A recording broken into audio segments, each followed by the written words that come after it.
Good morning, I'm Dave Christie with your LaRouche Organization Daily Update for Thursday, December 4th. I'll start with the lead of today's EIR Daily Alert entitled A New System in Tune with Natural Law, which certainly encapsulates where we are at this present moment, that we need a new system to replace this dead, failed system. The lead begins by citing the ninth of Helga Tsep-LaRouche's 10 Principles for a New International Security and Development Architecture, which if you haven't read, go read it. But that in the ninth of those principles, Helga Tsep-LaRouche states that in order to overcome the conflicts arising out of quarreling opinions, which is how empires have maintained control over the underlings, the economic, social, and political order has to be brought into cohesion with the lawfulness of the physical universe. Again, stating that is natural law. So in other words, the divide et imperia, the divide and conquer strategy that has been used by every empire in history, that the solutions cannot be found within that system. You have to go to the higher order of principles which reflect natural law. This was stated by Nicholas of Cusa, as Helga Tsep-LaRouche has emphasized repeatedly in Cusa's Coincidence of Opposites approach. It was that approach that he wrote his De Pace Fide, which was his intervention into the Venetian crusade system, the Venetian-sponsored crusade system, the divide and conquer strategy of that time. So that's what's needed to address the global crisis and turn it into an opportunity, as the Chinese statements reflect on that front. And I think that this is the peace through development perspective that Helga has outlined versus the so-called peace through strength. So now on the intervention to end this dying system, as Helga Tsep-LaRouche has repeatedly stated in the recent period, which he has also stated before, that we need to end the NATO structure.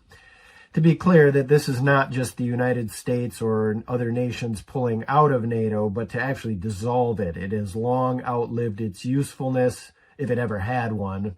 Recall that Lord Ismay, the first NATO Secretary General, who was Winston Churchill's chief of staff, that following the end of World War II, when the NATO structure was set up, he said that the purpose of NATO was to keep the U.S. in, Russia out, and Germany down. And if you look at where the world is right now, that reflects what the true intention of NATO was.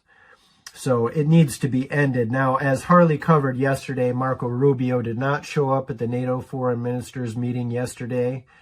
That's the first time since Colin Powell skipped the meeting in the run-up to the Iraq War in 2003, that a U.S. Secretary of State did not attend that meeting. So that's of note.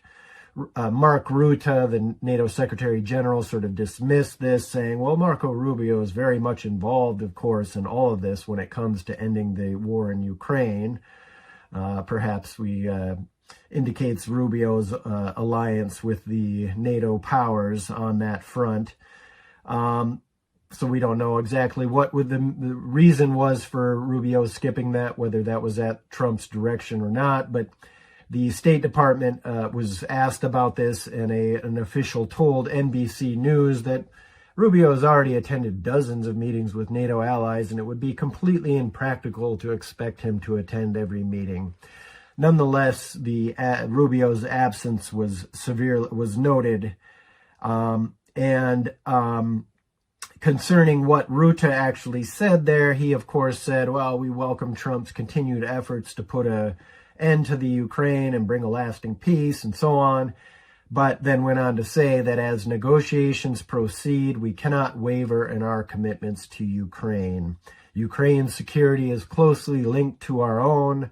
Our support must continue unabated to help Ukraine until the last Ukrainian. Of course, Rutte did not say that part, but that's of course what he meant. I will just say that the extinguishment of Ukraine as a nation state, which is clearly where this continued support by NATO will result in.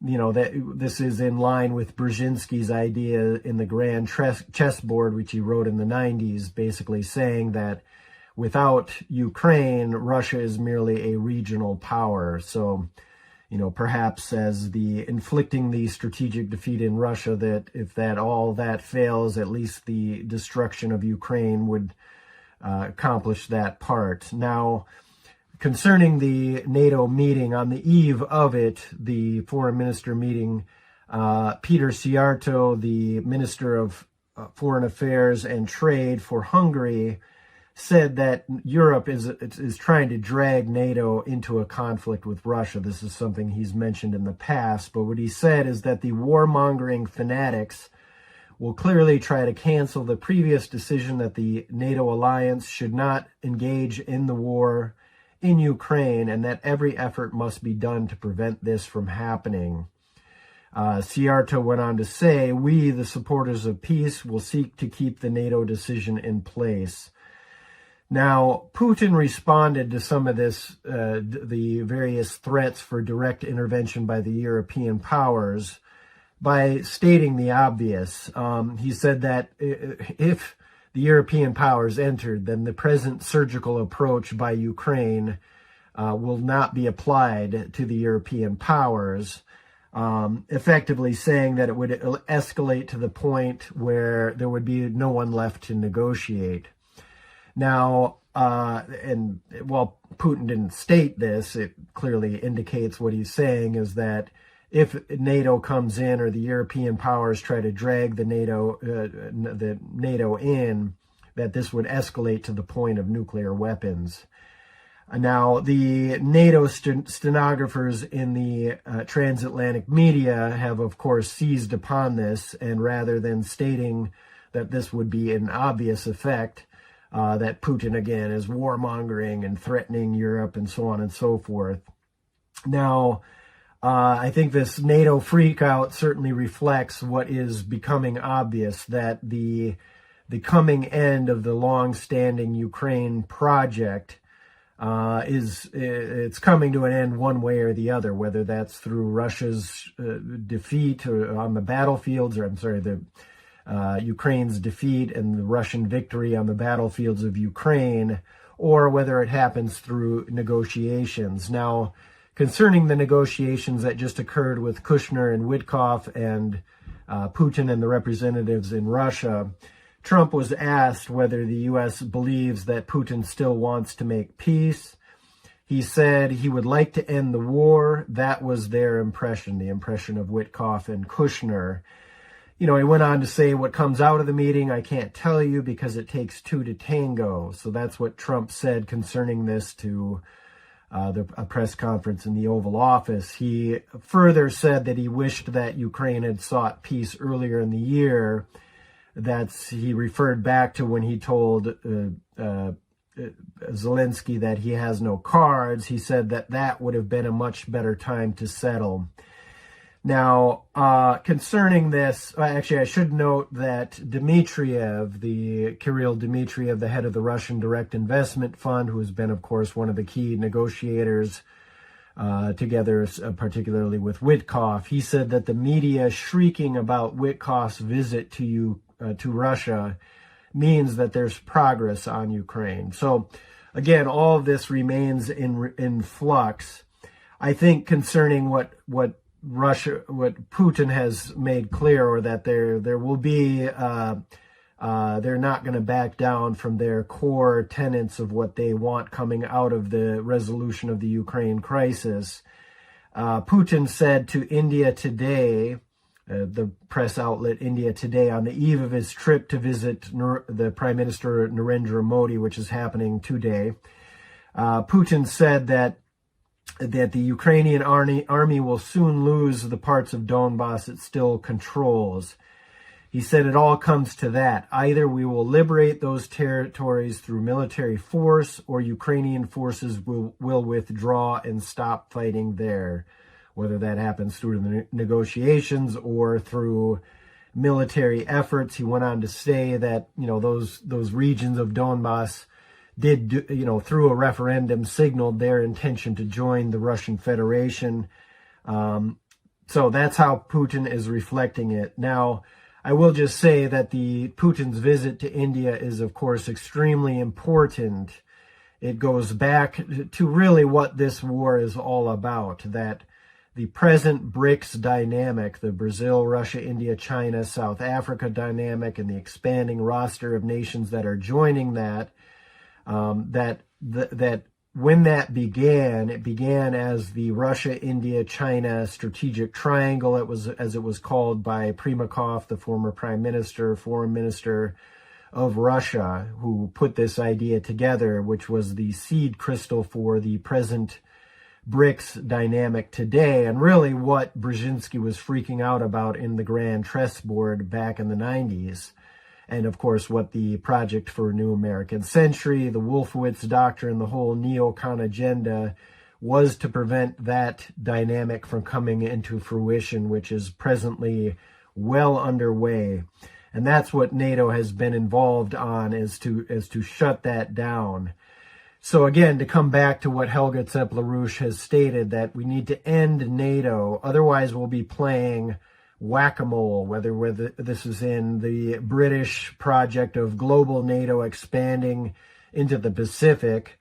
We, of course, see the tensions that in Japan of the kind of militaristic saber rattling that we see over Taiwan from the newly installed prime minister there. We, of course, have the same reflection of breaking up the BRICS dynamic in the Caribbean concerning the threats to Venezuela, which is ultimately directed towards Brazil. Anyway, actually, on that note, we should, Lula and Trump had a phone call yesterday, which is important that happened. The phone call was described as productive. We'll have to see where all of this go. But again, to return to the headline of today's EIR Daily Alert, a new system in tune with natural law. We have to go to a new international security and development architecture. We have to end the NATO dynamic, which is nothing but the British geopolitical operations that were put in place after the end of World War II.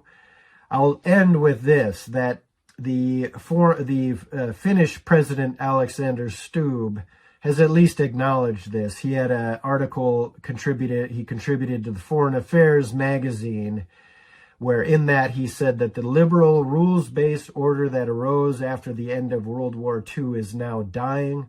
Multilateral cooperation is giving way to multipolar competition. Opportunistic transactions seem to matter more than defending international rules. So at least he's reflecting, as are many increasingly, that old system is dying. They are responding with more war, as the NATO foreign ministers meeting reflects. What has to happen is the drive for a new international and security development architecture. So I encourage you to join tomorrow's International Peace Coalition meeting. 130 some weeks in a row that has occurred, and it will bring together important leaders in the fight for a new system. So join that. You can get the link on the Schiller Institute to find out how to join that, and otherwise stay tuned to the LaRouche organization.